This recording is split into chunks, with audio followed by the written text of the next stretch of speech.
Namaste to you. Welcome back to the series of videos which we were discussing related to the learnings of Bhagavad Gita and how to apply it in today's life. So in the previous video we were focusing on just expecting the result and enjoying the process. So all this is fine theoretically, but when we hit ground reality or when the rubber meets the road, so to say, lot of things, lot of doubts arise in our mind. How can you just enjoy the process? How can you not demand? And all those maybe so many factors will come in. That is what this war is all about, right? So Krishna also had the same problem with Arjuna. Arjuna was not getting convinced. Although Krishna was telling him the laws which were very eternal and the concepts about dharma and doing your duty, he was not getting convinced. He was still in the same state of depression. He did not want to fight the war. Many times we also face the same. We want to quit the job. We don't want to go further. We are facing a lot of issues mentally. We are not in the right frame of mind. So what happened was, in Sanskrit there is a word called Vishwarupa. Vishwa is world, Rupa is form. So Krishna had to display his Vishwarupa, that is his original form, to Arjuna. There is a saying that a visual effect is more powerful than what you listen. What you see has got a powerful impact on your mind. So the moment Krishna displayed his original form, Arjuna was not in a position to look at it using the physical eyes. So what do I mean by that? He was not able to see, because this Krishna is what we're talking about, is the power. It is there everywhere. It is there right now in you, in me, even in the camera, wherever it is there. So it is not easy to look at the eyes, look at that power using this eyes which we have. So there is something called divinity. Divine eyes was bestowed to him by Krishna, and when he saw it through the divine eyes, he was totally taken aback and he was so surprised, and there was no words to describe his emotions.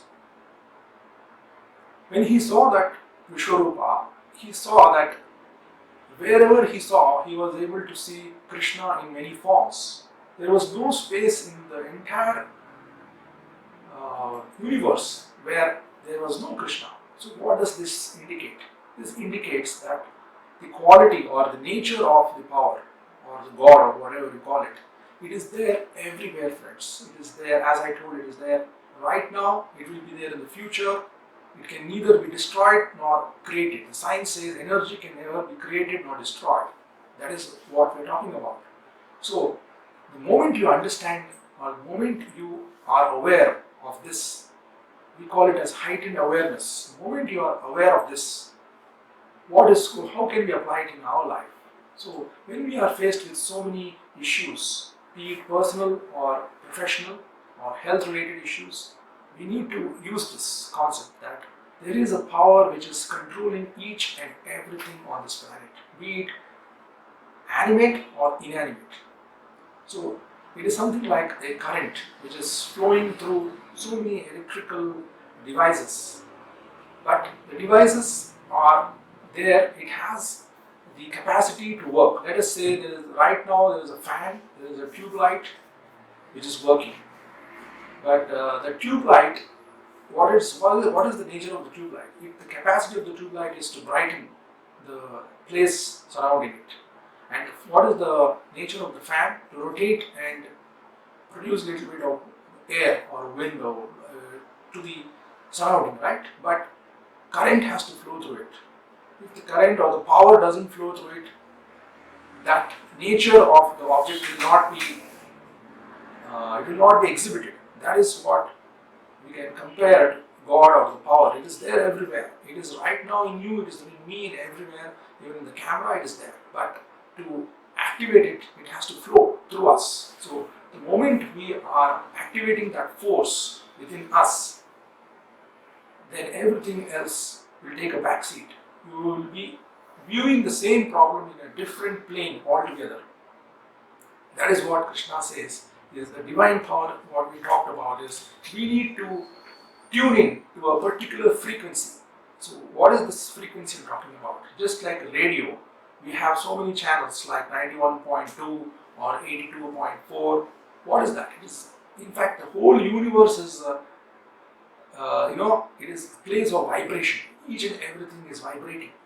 It is vibrating in different frequencies. So the moment you are tuned to a particular frequency, you get tuned to that power. There is a frequency which, our ancestors or the monks, you say, have already reached that state. So the moment you are in that kind of meditative state, you would be always in peace and happiness because you have reached that frequency. So what do I mean? So you mean to say when we are working, we need to close our eyes and meditate and use it? No, I'm not talking about that. You just need to be aware that there is a power which is everywhere. It is there wherever you see it is there. You just have to know that we are just channels through which the power is manifesting. So there is a shloka which I would love to recite. Krishna says to Arjuna, just look at me and you are just an instrument in my hand. And he says, Nimitta matra bhavya savya sachim. Nimitta in Sanskrit means you are just an aid or a way through which I am, acting through you. So we have to realize this. The moment we realize it, our way of looking at things will completely change. There will be a radical change in our thinking, and the way we conduct life and the way we see life is going to take a complete turn. So that is the learning. Just look at things in a different plane altogether. That is, there is a power which is there in us, there in everyone, and respect that power, and that power will take care of each and everything. In the Vishwarupa, there is one more thing which he displays to Arjuna. He shows the enemies of Arjuna, who, remember, we told that this war was between the same family members, and he was depressed because he had to fight a war against his own teachers who taught him archery, his own cousins. That is why he was depressed. But now Krishna shows in the Vishwarupa that already those enemies or so-called people who are there against him are being killed by Krishna. In fact, they are going inside the mouth of Krishna. So what does this show? This shows, again, it reiterates the point that the power is controlling everything. So we need not worry about the outcome. It will happen on its own course of time. We just have to have faith that it will happen, and we need to do our bit, that is, do our dharma, do our karma, which is to do our tread the path of righteousness, and do our action, which is ordained action. And we need to do it in such a way that we can expect that the power will take care of the rest. So this is the learning today, friends, that do your bit and be aware of the fact that there is a power which will control us, and it will act through us. Not only control, it acts through us, and the more you give to that power, you will benefit from that power. That faith is what is the most important thing which we need to understand. So let us see some more learnings which I would love to share with you in the following videos which I am going to share. So thank you so much, friends, for watching this video. Let us meet in the next video. Thank you so much.